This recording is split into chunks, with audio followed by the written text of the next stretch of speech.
The Murciélago was the first Lamborghini model developed entirely under the direction of the Volkswagen Audi group. VAG brought much-needed stability to Lamborghini. The result was perhaps the most highly developed Lamborghini ever put into production.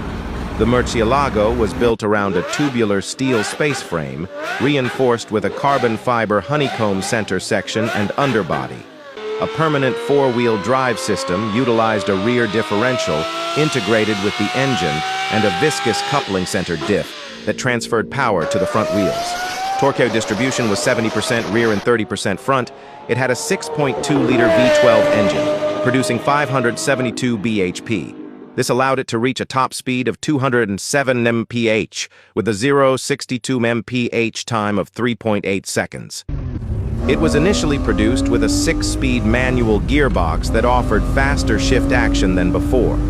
However, in 2003, Lamborghini introduced a semi-automatic transmission with paddle shifters.